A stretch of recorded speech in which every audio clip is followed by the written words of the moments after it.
ባለፉት 2 ዓመታት ጋዛ በማያባራ የጦርነት መከራ ውስጥ ነበረች። ህንጻዎቿ ወደ ፍርስራሽነት ሲቀየሩ ብዙ መዋዕለ ንዋይ የፈሰሰባቸው መሠረተ ልማቶቿም ወድመዋል። ይህን መከራ ለማቆም ነበር ፕሬዝዳንት ዶናልድ ትራምፕ ባለ 20 ነጥብ የጋዛ የሰላም ስምምነት እቅድ ያቀረቡት። በእቅዱ ዙሪያ በግብፅ የመዝናኛ ስፍራ ሻርም አል-ሼክ በአሜሪካ፣ ኳታር፣ ቱርክና ግብፅ ሸምጋይነት በውይይት ላይ የቆዩት የጋዛው ጦርነት ተፋላሚዎች እስራኤልና ሐማስ ስምምነቱን መቀበላቸው ተስፋ ሰጪ ቢሆንም የእስራኤል ካቢኔ ካላጸደቀውስ የሚል ጥያቄን አጭሮ ነበር። ስምምነቱ የተወሰነ ተቃውሞ በካቢኔ ውስጥ ቢያጋጥመውም በመጽደቁ ለዓለም አቀፉ ማህበረሰብ እፎይታን ሰጥቶታል። በካቢኔው ስብሰባ ላይም የአሜሪካ ልዩ ልዑክ ስቲቭ ዊትኮፍ እና የትራምፕ አማች ጄረድ ኩሽነርም ታድመው ነበር። ያቀረቡት የሰላም ስምምነት ቅቡልነት ማግኘቱን ተከትሎ አስተያየት የሰጡት ፕሬዝዳንት ዶናልድ ትራምፕ ታጋቾቹ በመጪው ሳምንት ይለቀቃሉ ብለዋል። ታጋቾች በመጪው ሰኞ ወይም ማክሰኞ ይለቀቃሉ። ወደዛ አቀናለሁ ብዬ እጠብቃለሁ። እቅዴ በመጪው እሁድ ወደ መካከለኛው ምስራቅ ለማቅናት ነው።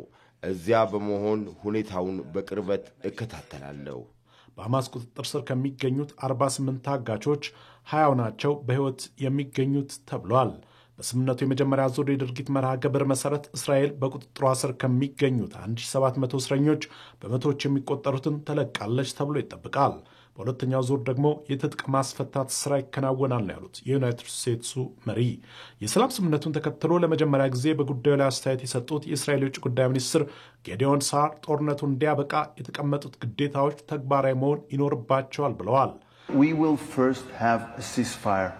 የተኩስ አቁሙ ተግባራዊ ይሆናል። ታጋቾችም በ72 ሰዓታት ውስጥ መለቀቅ ይኖርባቸዋል።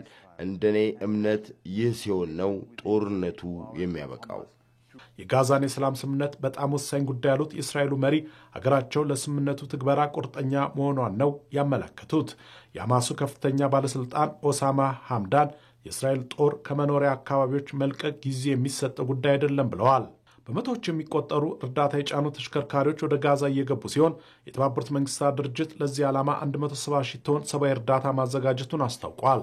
እንደ ከዚህ ቀደሞቹ የተኩስ አቁም ስምምነቶች ካልከሸፈ ይህኛው ለፍልስጤማውያንም ሆነ ለእስራኤላውያን ትልቅ የሰላም በረከት ይዞ መጥቷል።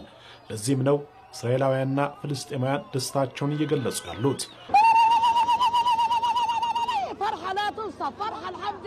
የተኩስ አቁሙን ሂደት ለመከታተልም አሜሪካ 200 የሚሆኑ ወታደሮቿን ወደ ስፍራው እየላከች መሆኗን ኤፍፒ ዘግበዋል።